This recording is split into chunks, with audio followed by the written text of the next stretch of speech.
Before we dive into today's terrifying tale, make sure to hit that like button and subscribe to my channel. Don't forget to click the bell icon so you never miss a spine-chilling story. Let's get into it. The Forgotten Platoon. I hadn't heard from my old platoon in years, and honestly, I hadn't expected to. The war had scattered us like leaves in the wind, and we had all gone on to lead our own lives. But then, out of the blue, I received an invitation to a reunion. It was from Joe, the guy who always seemed to be the glue that held us together back in the day. The letter was formal, almost like a summons, and it included directions to a remote lodge deep in the woods. The invitation was clear. We were to gather at the lodge for a weekend of old stories and reminiscing. As I drove to the location, my mind was filled with mixed emotions. Nostalgia warred with apprehension. The drive was long and winding, taking me through forests and narrow roads I had never seen before. The landscape grew darker and more isolated as I went, and by the time I arrived, night had fallen. The lodge was a large, rustic building, its wooden frame weathered by time. It stood alone, surrounded by towering trees that seemed to swallow the light. A sense of unease crept over me as I parked my car and approached the entrance. The place felt both inviting and menacing, like a grand relic from a bygone era that had seen more than its share of secrets. Inside, the lodge was surprisingly warm. The smell of pine and old leather filled the air, and the crackling fireplace added a cozy touch. The sight of my old comrades brought a smile to my face. We exchanged hearty handshakes and claps on the back, our laughter echoing in the high-ceilinged room. There was Mike, with his usual easy grin, and Tony, who looked like he hadn't changed a bit. We settled into old armchairs and caught up on each other's lives. It was strange how quickly the years fell away, and for a while, it felt like we were back in those carefree days before everything changed. The conversations flowed, and the memories came flooding back. We laughed about old missions and shared stories of our lives since the war. But as the night wore on, the jovial atmosphere began to shift. There was an undercurrent of tension, a sense of something unsaid. The lodge, with its creaking floorboards and shifting shadows, seemed to be alive with a history of its own. After dinner, we gathered around the fireplace, where Joe pulled out some old photographs. As we reminisced, the firelight cast flickering shadows on the walls. I noticed that the trees outside were barely visible through the large windows, their dark shapes blending into the night. When the conversation turned to the war, the mood grew somber. We spoke of lost friends and the scars we carried, both physical and emotional. Despite the camaraderie, a shadow seemed to hang over us, and I couldn't shake the feeling that something was lurking just beyond the lodge's warm glow. We eventually retired to our rooms, but sleep didn't come easily. The forest outside was eerily quiet, the kind of quiet that presses down on you, making every small sound seem amplified. I lay in bed, staring at the ceiling, trying to ignore the sense of unease that had settled over me. Little did I know that this reunion, meant to be a nostalgic gathering of old friends, was about to become a nightmare. The forest around the lodge held secrets, and as the night deepened, it would become clear that our past was not as far behind us as we thought.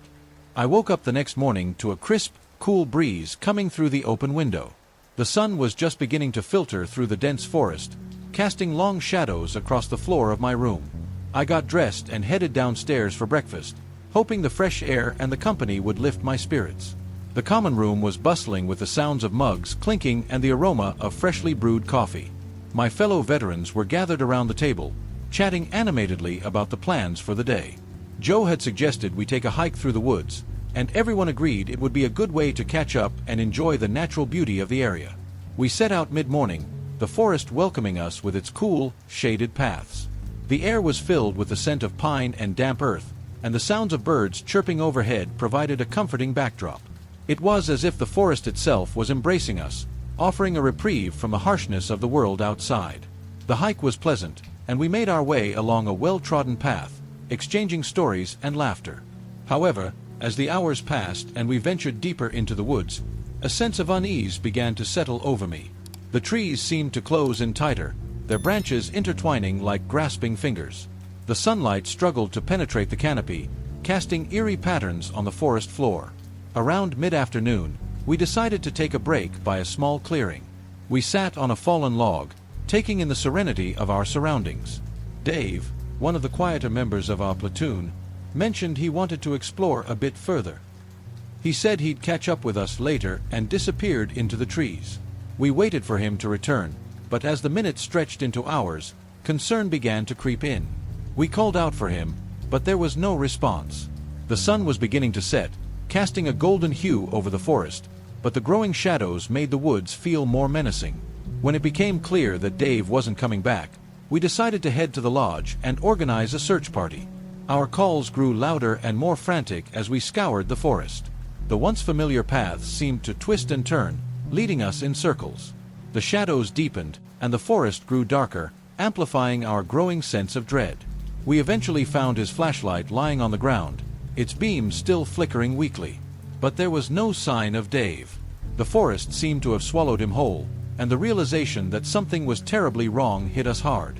Back at the lodge, we gathered around, trying to make sense of what had happened. The warmth of the common room now felt hollow, the walls seeming to close in on us. The fear and confusion were palpable. The lodge, once a haven, now felt like a trap. The night brought with it a deep, oppressive silence. We kept watch, taking turns patrolling the grounds, but the forest remained eerily still.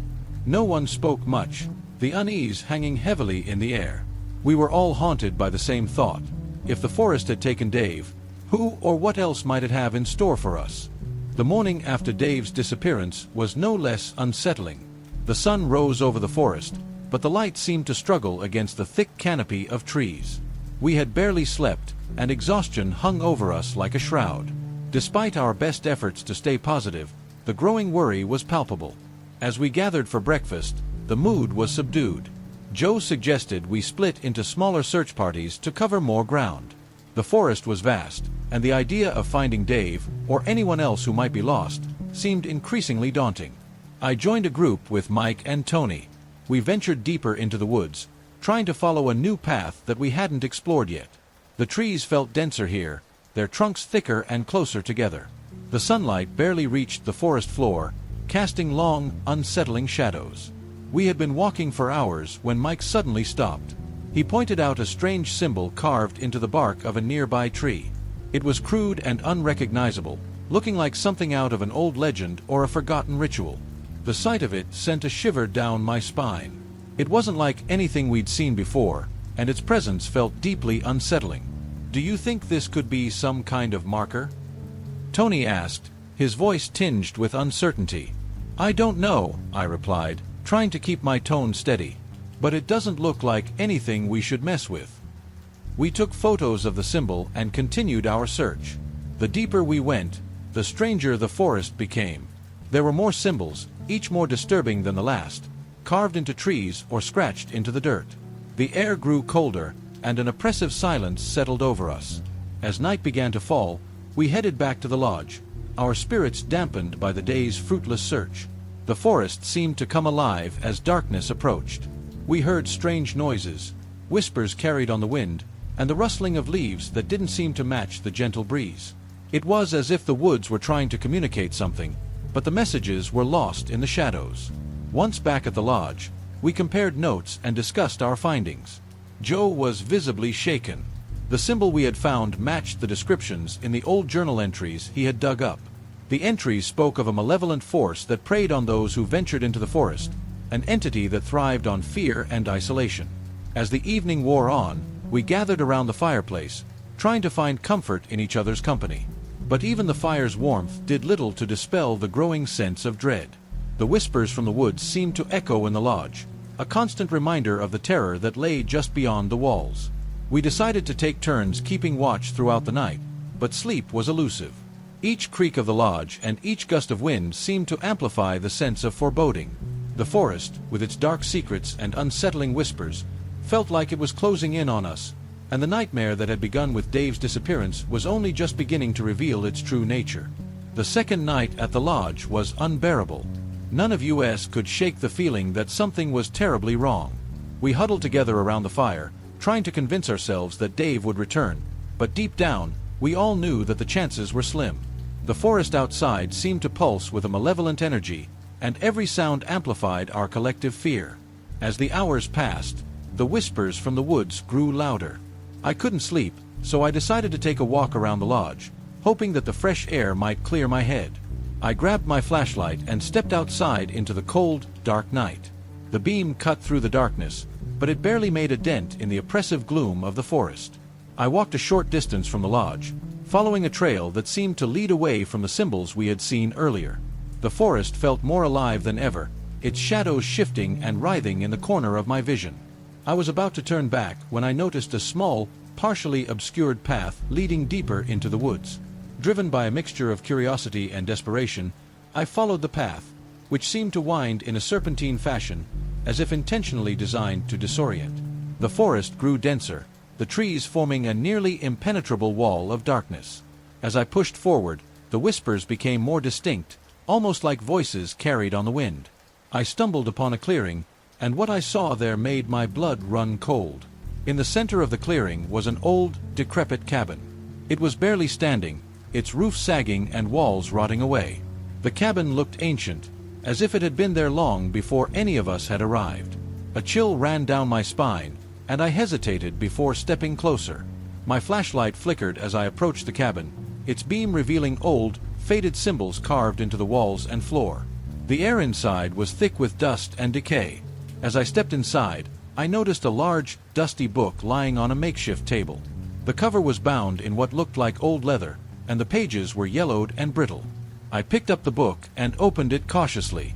The pages were filled with strange drawings and what seemed to be ritualistic incantations. The language was unfamiliar, but the illustrations were disturbing. Figures in robes performing dark rituals, and symbols that matched those we had seen carved into the trees. As I flipped through the pages, I found an entry that made my heart race. It described a ritual to summon a spirit, a malevolent entity that could possess and control individuals.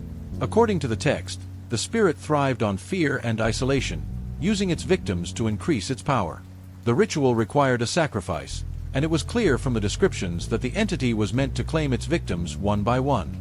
I was interrupted by a sudden noise outside the cabin. My heart pounded as I quickly shoved the book back onto the table and grabbed my flashlight. I crept outside, my flashlight sweeping the clearing, but I saw nothing. The whispers were now louder, almost like a cacophony of voices converging on me. I rushed back to the lodge, my mind racing. I needed to tell the others about what I had found, but the weight of the book and the realization of what was happening weighed heavily on me. When I arrived back at the lodge, I was out of breath and shaking. Joe, Mike, and Tony gathered around me as I recounted my discovery. The look of fear in their eyes mirrored my own. We realized that we were dealing with something far beyond our understanding, something that had been lying in wait, hidden within the forest. We had to act quickly. The forest was no longer just a backdrop to our reunion. It was a living, breathing nightmare, and the entity we had unwittingly disturbed was growing stronger. We needed to find Dave, if he was still alive, and escape before it was too late. The whispers outside grew louder, and the sense of impending doom was inescapable. As dawn approached, the forest seemed to hold its breath, and the lodge felt like it was on the edge of a precipice. The realization of what we were dealing with sank in deeply.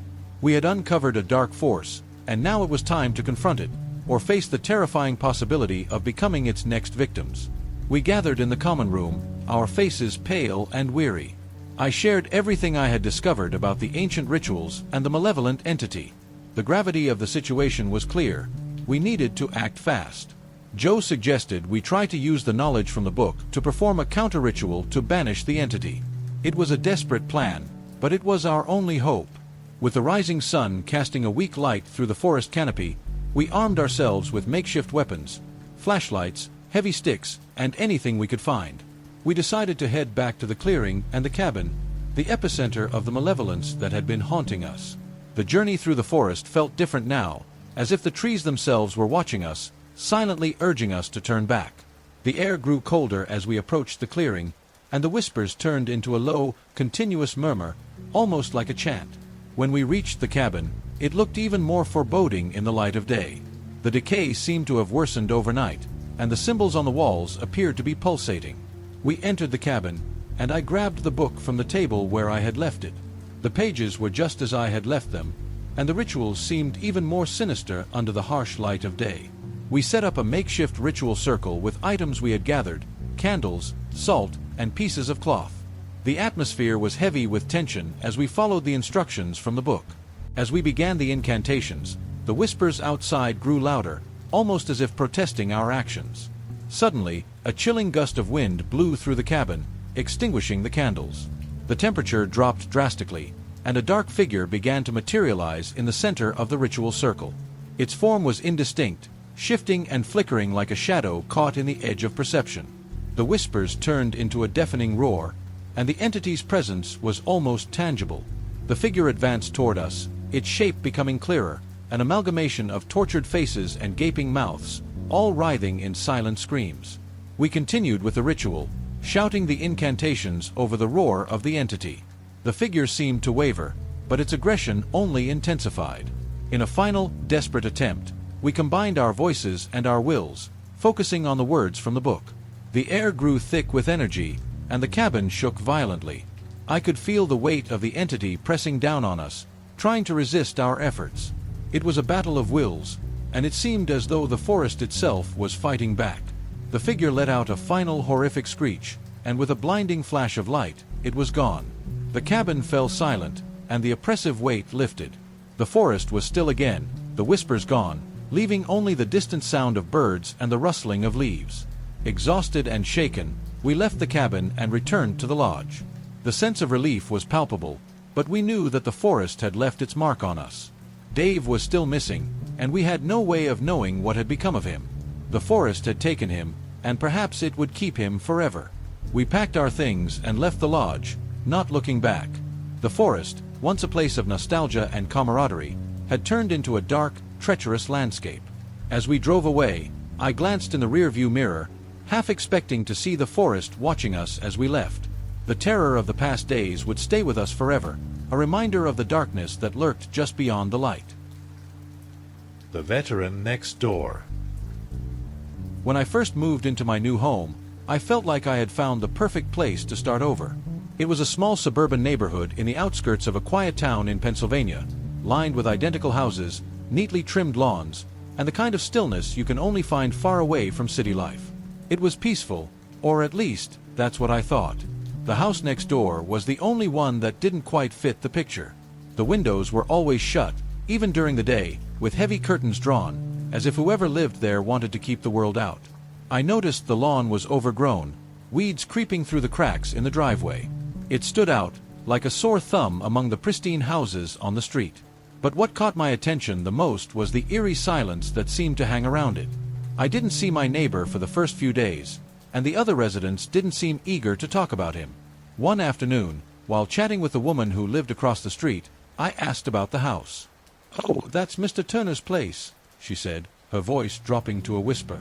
"He's a veteran, fought in Vietnam, doesn't come out much, stays to himself. I think, well, people say he's not all there anymore." She didn't elaborate, but the look in her eyes told me she knew more than she was letting on. The first night I heard the sounds, I brushed them off. It was just past midnight when I woke up to the muffled echo of what sounded like shouting. I lay in bed, straining to listen, trying to make sense of it. It wasn't until I heard what I could only describe as the distant pop of gunfire that my heart started racing. I sat up, my pulse quickening. Was someone shooting outside? But then the noise stopped, as suddenly as it had started. Just silence. After a few minutes, I convinced myself it was a car backfiring or maybe some rowdy teenagers setting off firecrackers. Nothing more. The next morning, I peeked out of the window toward the house next door. No signs of anything unusual. No shattered windows, no police cars. Just that eerie, quiet house. But it didn't stop. Over the next few nights, the sounds grew louder. Every time, it started the same way. Faint shouting, like someone calling out in distress. Then, like clockwork, I'd hear those popping sounds again. Once, I even heard what I thought was the sound of something breaking, like glass shattering. Each night, the noises seemed to creep closer, like they were seeping through the walls, bleeding into my home. I tried to ignore it, but it was gnawing at me. My curiosity got the better of me, and I decided to stay up late, sitting by the window in the dark, waiting for the sounds to start. And sure enough, right around midnight, it began. This time, I saw something. Through the crack in the curtains of Mr. Turner's house, I saw a flickering light. It was weak, like a single candle barely illuminating a dark room. But it was enough to make out a figure standing at the window. It was a man, tall and gaunt, his face hidden in the shadows. He wasn't moving, just standing there, staring out into the night like he was waiting for something. I couldn't breathe. My hands were gripping the windowsill so tightly they turned white. For what felt like an eternity, I watched him. And then, just as quickly as it appeared, the light flickered out, leaving me staring into the same dark, lifeless house. I didn't sleep that night. The following days passed uneventfully, but I couldn't shake what I had seen. Every time I glanced toward Mr. Turner's house, I half expected to see that figure standing at the window again, watching. But it never happened. Still, the image of him burned in my mind, haunting me when I least expected it. Something wasn't right in that house. Then, the sounds started to change. It was around 2 in the morning when I first heard the new noises. This time, it wasn't just muffled shouting or the distant pop of gunfire. There were voices, low, hushed voices, like people whispering angrily just out of earshot. I couldn't make out the words, but there was an urgency in the tone, a kind of desperation that set me on edge. I lay in bed, staring at the ceiling, trying to convince myself that I was imagining things. Maybe it was the wind. Maybe it was just the house settling. But deep down, I knew it wasn't. The whispers were too clear, too deliberate. And they were coming from next door. I got up and crept toward the window, heart pounding in my chest. I stood there in the dark, staring at Mr. Turner's house. The curtains were still drawn, the windows shut tight.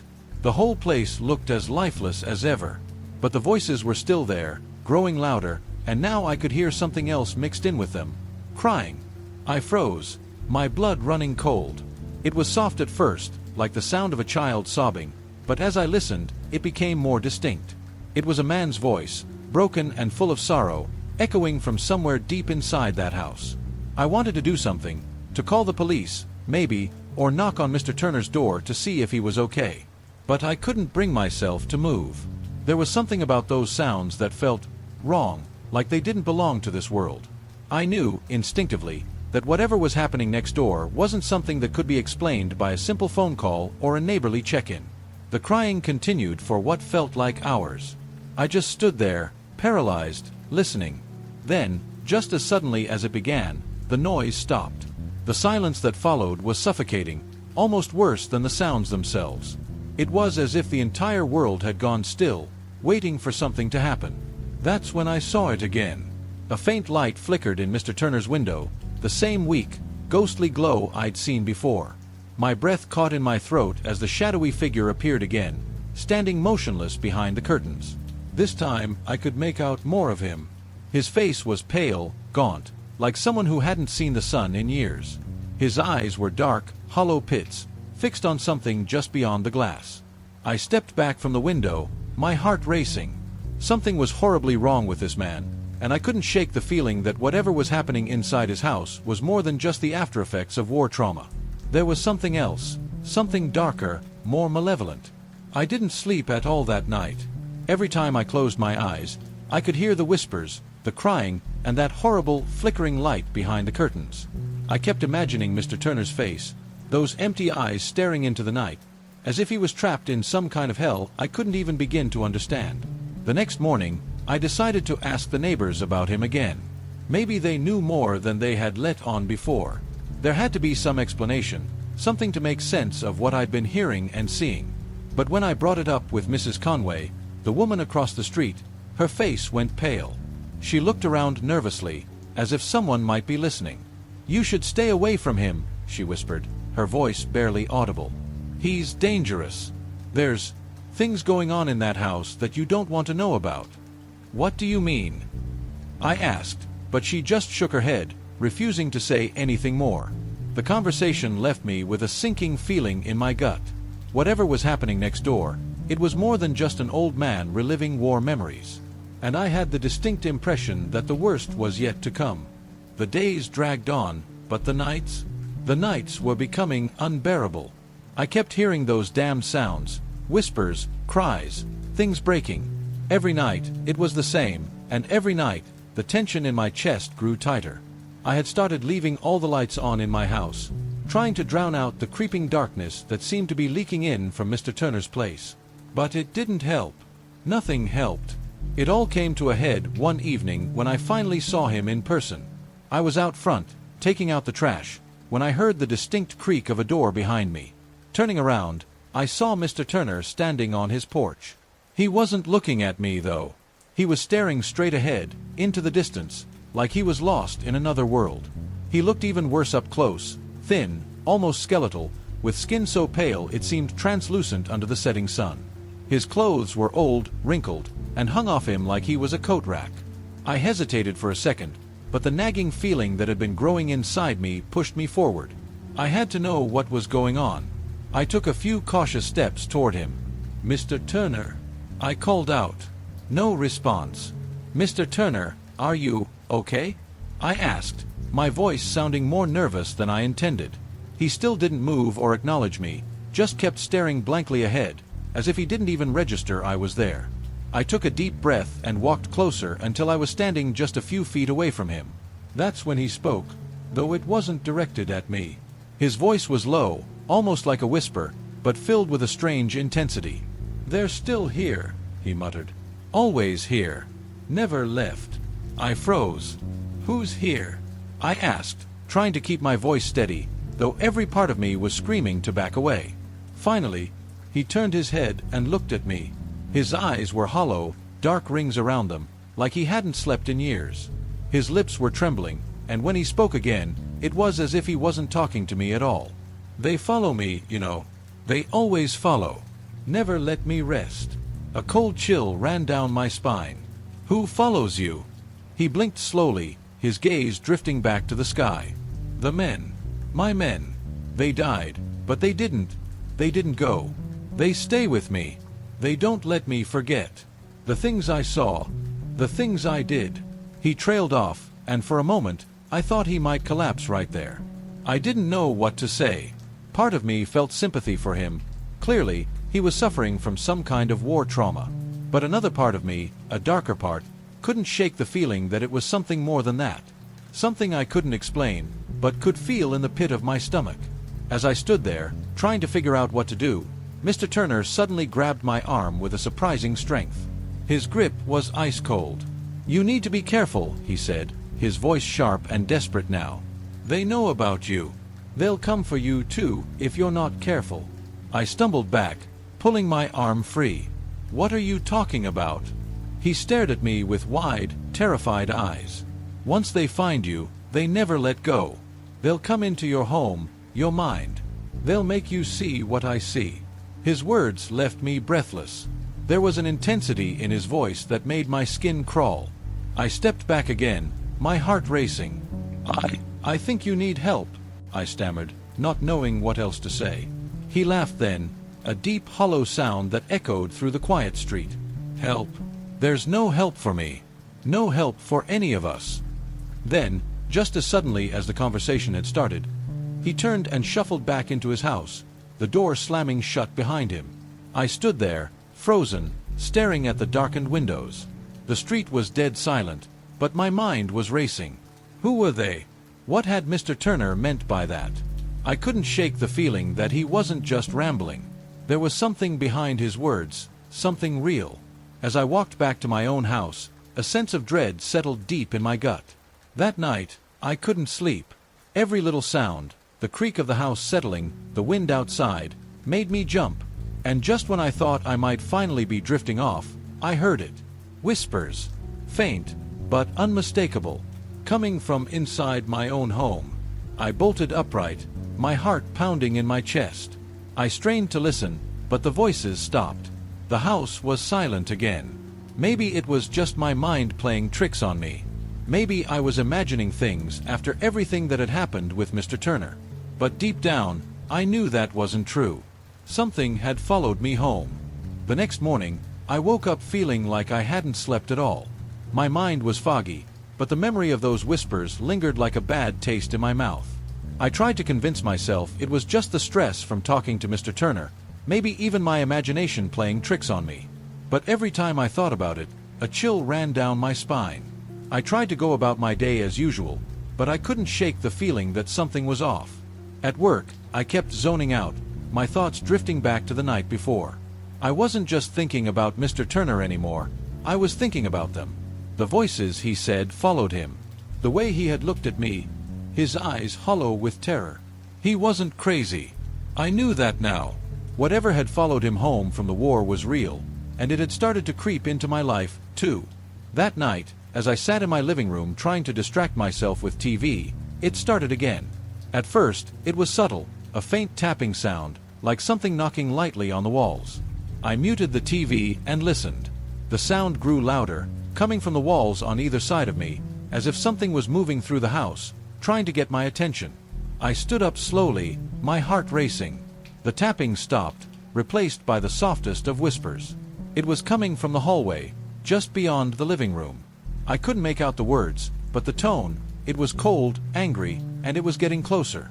I backed up, my eyes fixed on the darkened hallway. For a moment, I thought about calling someone, anyone, but who could I tell? The police. They'd think I was crazy. But I knew what I was hearing was real. It felt real, too real. Gathering every bit of courage I had, I stepped toward the hallway.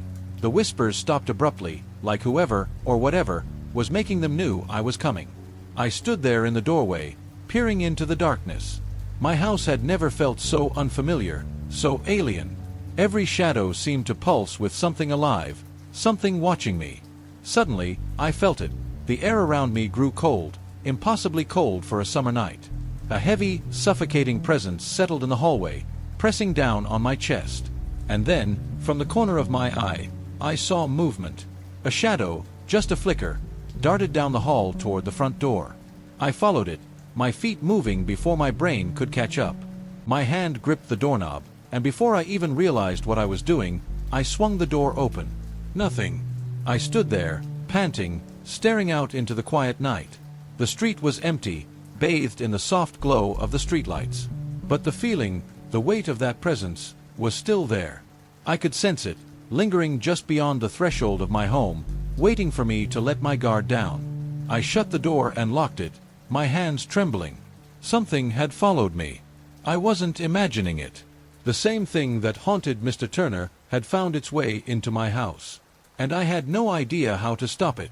That night, I slept with the lights on again, but it didn't help. The whispers returned, louder than before. I could hear them all around me now, creeping closer to my bed. It felt like they were circling me, like wolves stalking prey. I buried my head under the blankets, desperate to drown them out, but they only grew louder. Then came the tapping. This time, it was right next to my head, like someone was knocking against the wall, just inches from where I lay. I bolted upright, heart pounding, but the sound stopped the second I moved. I looked around the room, my breath coming in short, panicked gasps. Nothing was there, but the air felt wrong, thick and heavy with something I couldn't see. I grabbed my phone and checked the time. It was 3:03 a.m. I didn't sleep for the rest of the night. The next day, I decided to confront Mr. Turner again. I had to know what was happening to me, what had latched onto my life. Maybe he could give me answers. Maybe he knew how to stop it. I walked over to his house in the early afternoon, when the sun was high, hoping the daylight would make everything feel less terrifying. But as I stood on his porch, staring at his front door, a wave of dread washed over me. I raised my hand to knock, hesitating for a moment before finally rapping my knuckles against the wood. There was no answer. I knocked again, louder this time. Still nothing. I peered through the small window beside the door, trying to see inside, but the curtains were drawn tight. The house felt abandoned, lifeless. For a split second, I wondered if Mr. Turner was even still alive. The thought made my stomach turn. As I turned to leave, I heard a soft creak behind me. The door had opened just a crack, and there he was, Mr. Turner, looking worse than ever. His skin had taken on a sickly gray pallor, and his eyes, they weren't just hollow anymore. They were filled with a terror so deep, it made my blood run cold. "You shouldn't have come," he rasped, his voice barely audible. "It's too late for you now." Before I could say anything, he shut the door, leaving me standing there in the daylight, completely and utterly terrified. I stood on Mr. Turner's porch, frozen in place. His words echoed in my head. Asterisk, "It's too late for you now." Asterisk, my heart pounded in my chest, and my breath caught in my throat. What did he mean? What had I gotten myself into? I stumbled back toward my house, my mind racing. There had to be a way out of this. There had to be something I could do to make it stop. But deep down, I knew that whatever was happening, it was far beyond my control. That night, I locked every door, every window, and turned on every light in the house. It didn't make me feel any safer, though. I knew they were still here, hiding just beyond the light, waiting. I could feel them, watching me, circling me, like Mr. Turner had said. By 11 p.m., the whispers started again.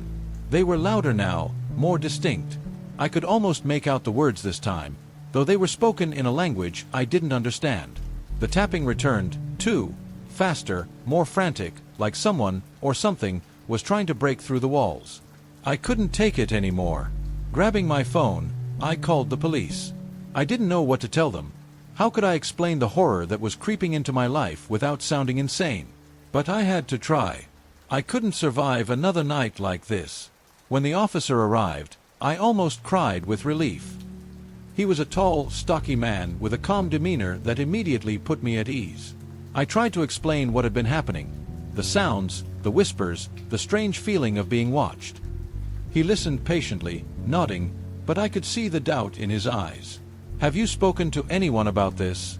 he asked. "Maybe a therapist? Sometimes stress can manifest in—" "I'm not imagining this," I cut him off, my voice shaking. "It's real.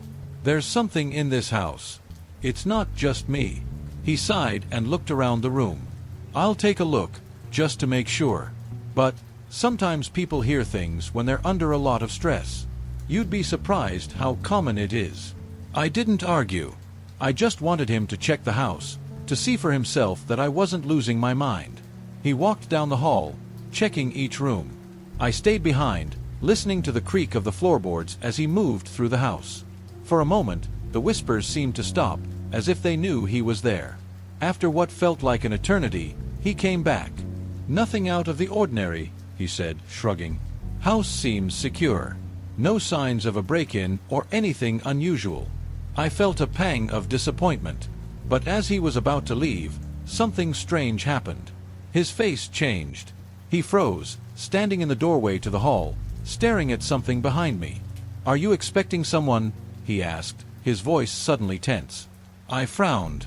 "No, why? There's a man standing in your hallway." My blood ran cold. I spun around, but there was nothing. The hallway was empty, just as it had always been. But the officer didn't seem to see it that way. His hand moved instinctively to his gun. "Sir, you need to step away." I was speechless, unable to move, my heart pounding in my chest. I don't see anyone." He took a step back, his eyes never leaving the spot where he thought the man was standing. "You need to leave the house now." I backed up slowly, my legs trembling, but as I did, the officer's expression changed. He blinked, shook his head, and looked back at me. "He's gone." "Where did he go?" "I don't know," I whispered, my voice barely audible. "I didn't see anyone." He stared at me for a long moment, then lowered his hand from his gun, his face pale. I must have been seeing things, but it felt so real. I swear I saw a man standing there. The air around us felt thicker, heavier. I knew then that the officer had seen one of them, one of the things that had been tormenting me. He wasn't imagining it, just like I hadn't been. "Please," I said, my voice cracking. "You have to believe me now." He didn't respond. He just looked around the room, his jaw clenched tight. I'll file a report," he muttered, his voice hollow. "But I suggest you get out of here. Find somewhere else to stay. This place isn't safe." I didn't argue. I packed a bag that night and left. I didn't care where I was going. I just had to get away. But even as I drove away from that house, I couldn't shake the feeling that I wasn't alone. Every time I glanced in the rearview mirror, I expected to see someone, or something, sitting in the back seat, watching me. I stayed in a motel that night, but sleep never came. The whispers followed me, faint at first, but growing louder as the hours passed. I realized then that it didn't matter where I went. Whatever was haunting me, It wasn't tied to the house. It was tied to me. I never saw Mr. Turner again. A few weeks later, I heard that he had been found dead in his house. They said it looked like a heart attack, but I knew better. Whatever had haunted him had finally claimed him. And now, it was coming for me. I don't know how much longer I can hold on. Every night, the whispers grow louder, the shadows closer. I see them everywhere now, reflections in mirrors, fleeting figures in dark corners, always just out of reach but never far. I don't know how to stop them. I don't think I can. Maybe I'm next. Calls from the darkness. I never imagined that the echoes of my past would return to haunt me in such a chilling way. My name is Danny, and I'm a veteran of the Iraq War. Like many soldiers, I've had my share of nightmares and trauma, but nothing could prepare me for what was about to unfold. It all began on a cold, clear evening in Denver. I'd just gotten home from work, and after a long day, I was looking forward to some peace and quiet. My apartment was a sanctuary, a place where I could finally let my guard down and unwind. Or so I thought. I was lounging on my couch, flipping through channels, when my phone rang. The number was unfamiliar, but something about it made me answer. Maybe it was curiosity, or maybe it was that strange feeling I sometimes got when something didn't seem right. "Hello," I answered, trying to sound casual even though my heart was racing. There was a moment of static on the other end, then a voice came through. It was ragged and strained, like it had traveled through 1,000 miles of interference before reaching me. "Danny." The voice made my blood run cold. It was unmistakably David's, my friend and fellow soldier who had died years ago in combat. I hadn't heard his voice since that fateful day, and hearing it now felt like a punch to the gut. "David, is that really you?" I asked, my voice trembling. The line crackled with static, and I could hear distant sounds, explosions, shouting, the chaos of a battlefield. It was all too familiar, too vivid. David's voice was still there, but now it was accompanied by the sounds of something dark and terrifying. "Danny, The voice cut off abruptly, replaced by a deafening silence. Then, the call ended. I stared at my phone in disbelief, my hands shaking. I tried calling back, but the number was disconnected. My mind raced, trying to process what had just happened. Had I imagined it? Was it a prank? I couldn't shake the feeling that something was very wrong. The voice had been too real, too desperate. And the sounds, those weren't just random noises. They were the sounds of a place I had tried so hard to forget. That night, I tried to push it out of my mind. I told myself it was just a trick of my tired brain, a side effect of the stress I had been under. But sleep was elusive. Every time I closed my eyes, I saw flashes of the battlefield and heard David's voice calling out to me. The next few days were a blur of sleepless nights and constant anxiety. The calls kept coming, always from different numbers. Each time, the voice was different.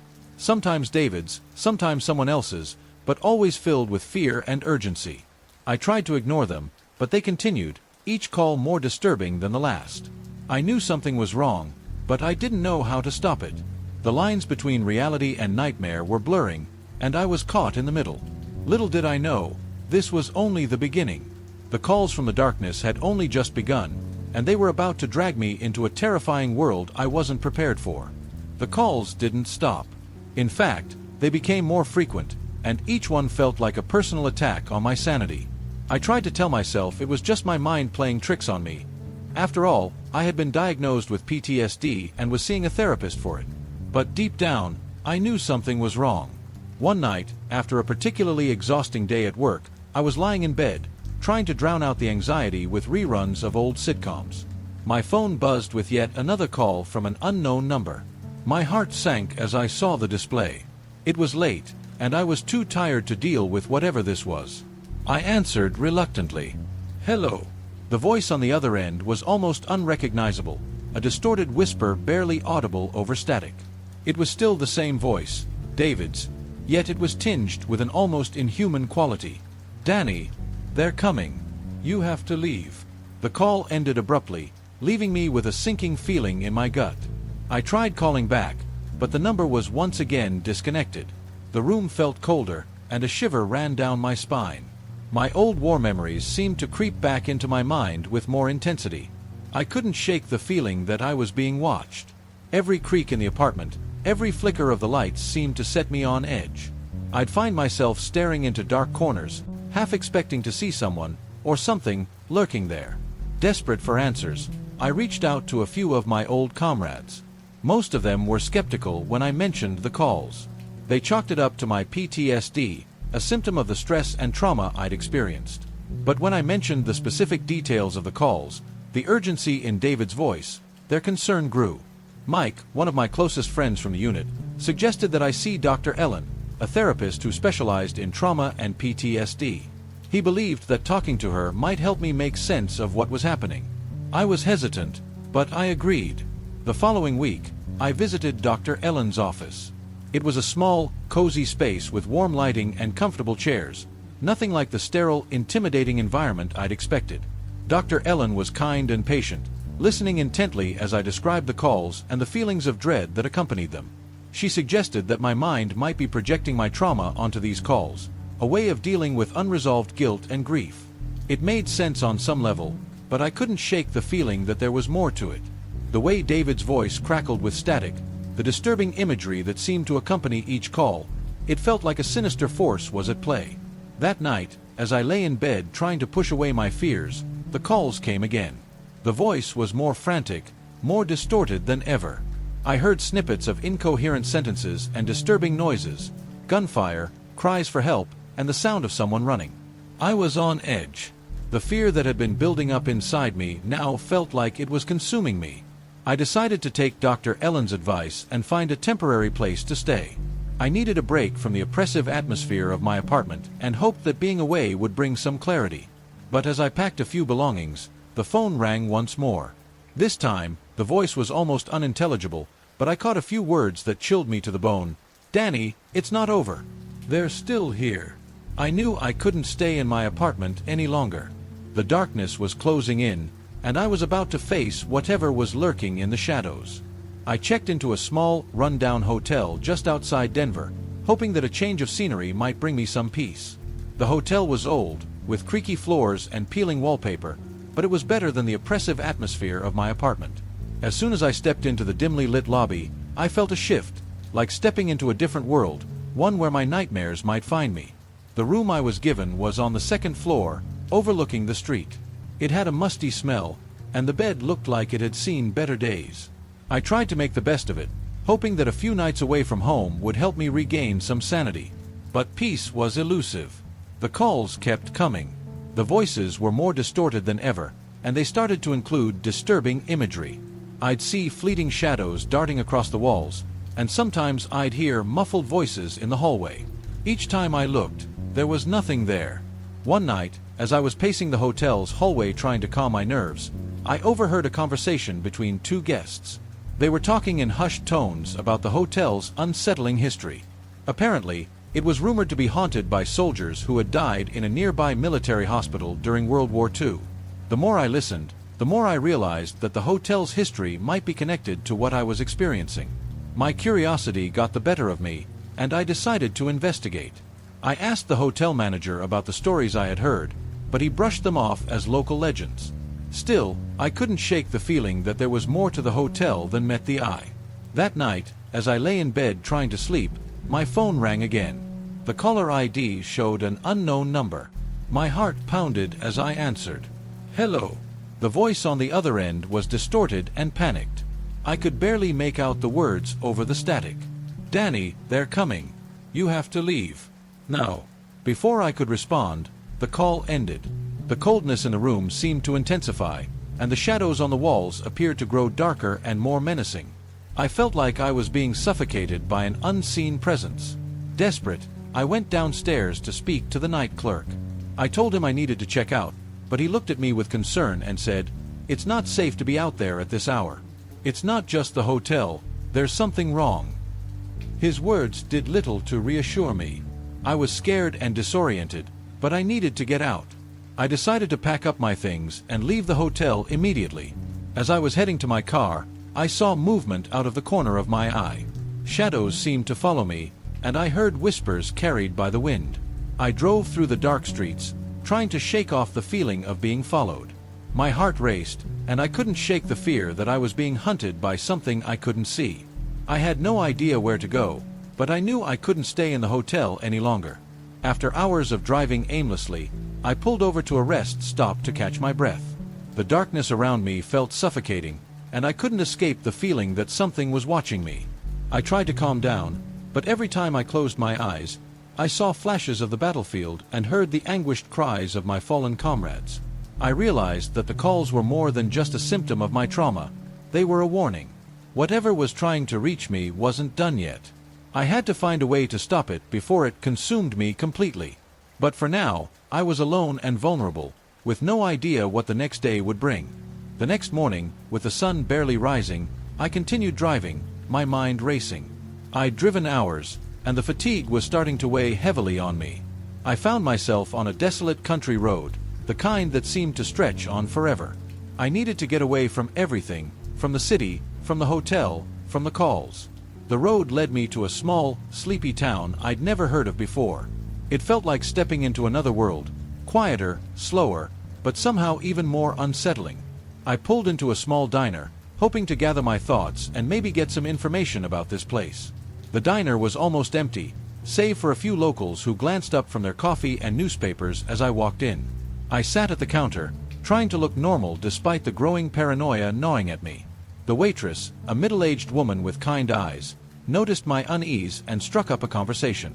I hesitated at first, but found myself telling her bits and pieces of my story. She listened intently, and when I mentioned the haunted hotel and the calls, her expression changed. "You're not the first to talk about strange things happening around here," she said quietly. "This town has a history of its own. Folks say it's been cursed for years."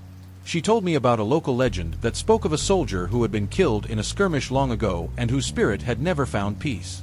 The soldier was said to be searching for something, or someone, and his presence had been linked to several unexplained occurrences in the area. The more she spoke, the more I realized that the story of this soldier sounded eerily similar to the experiences I had been having. I asked her if there was any way to find out more about this soldier, and she pointed me toward the town's historical society. Determined to get answers, I visited the Historical Society, a small building packed with old records and documents. I spent hours sifting through dusty files and old newspapers.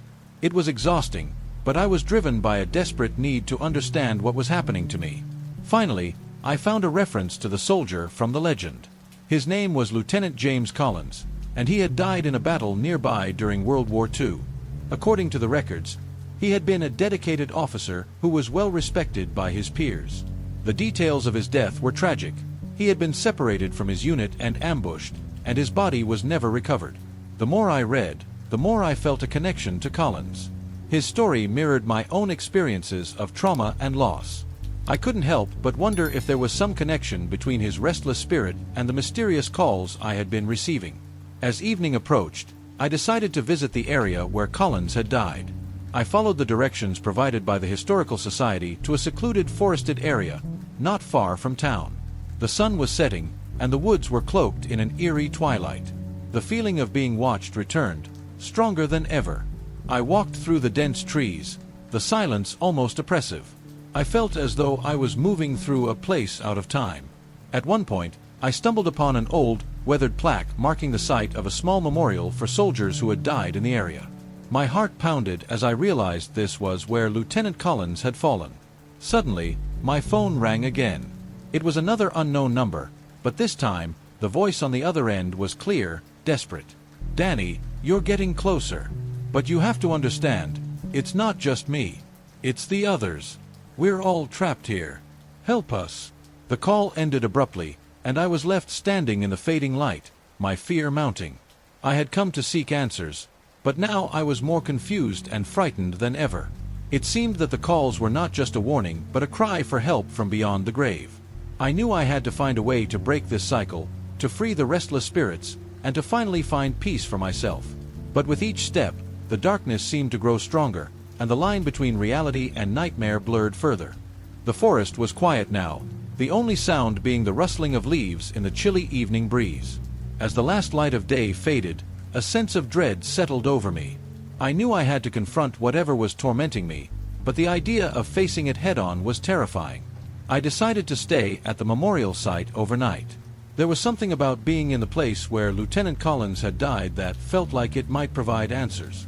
I set up a small camp, trying to make myself comfortable, though the cold and the darkness made it nearly impossible. As night fell, the temperature dropped sharply. I wrapped myself in my jacket, shivering as I stared into the flickering flames of a small campfire. The woods around me seemed alive with whispers and shadows.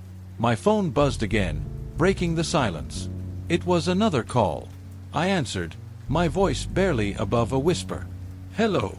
The voice on the other end was strained, almost inaudible, but I could make out a few words. "Danny, we're all here, trapped." Suddenly, the phone went dead, and the area around me seemed to plunge into an unnatural darkness. I felt a presence, cold and heavy, pressing in on me from all sides. My heart pounded as I heard footsteps approaching, not just from one direction but from all around. I tried to stay calm, but the feeling of being surrounded by unseen entities was overwhelming. I grabbed a flashlight and scanned the area, but there was nothing there, just the endless trees and shadows. Then, out of the darkness, a figure emerged. It was a man in a military uniform, worn and tattered, his face partially obscured by shadows. I knew instantly that this was Lieutenant James Collins. His eyes were hollow, and his expression was one of deep sadness. "Lieutenant Collins." I called out, my voice trembling. "What do you want from me?" The ghostly figure didn't speak. Instead, he extended a hand toward me, pointing to a nearby tree. There, etched into the bark, was a crude carving of a heart with initials, JC and his loved one's initials. It was a poignant reminder of a life cut short, a love that was never fully realized. I felt a pang of sorrow for the soldier, understanding now that his restless spirit was tied to unfinished business, a life that was left incomplete. The calls, the terror, it was all a manifestation of his need for closure. I realized that to free the spirits trapped here, including Collins, I needed to complete what was left undone. I spent the night at the memorial, speaking to Collins as if he were still alive, acknowledging his pain and expressing my sorrow for his suffering. By morning, I felt a sense of calm I hadn't experienced in days. The calls had stopped, and the oppressive weight seemed to lift. I left the forest with a feeling of closure, knowing I had done what I could to help. Back in Denver, I contacted the Historical Society again. I shared my experience and the carvings I had seen, hoping they could honor Collins and the other fallen soldiers in a meaningful way. They were moved by the story and promised to look into a memorial service for them. As I returned to my apartment, I felt a profound shift. The darkness that had consumed me was gone, replaced by a sense of peace. The calls had ended, and the haunting presence had lifted. I had faced my fears, not only my own but those of a soldier who had been lost and forgotten. Life slowly returned to normal, but the experience had left an indelible mark on me. It had reminded me of the fragile line between the living and the dead, and how sometimes the darkest shadows can only be dispelled by confronting the truth and offering a voice to those who have none. And though the darkness had receded, I knew I would never forget the haunting calls or the ghostly figure of Lieutenant Collins, who had reminded me that some battles continue long after the war has ended.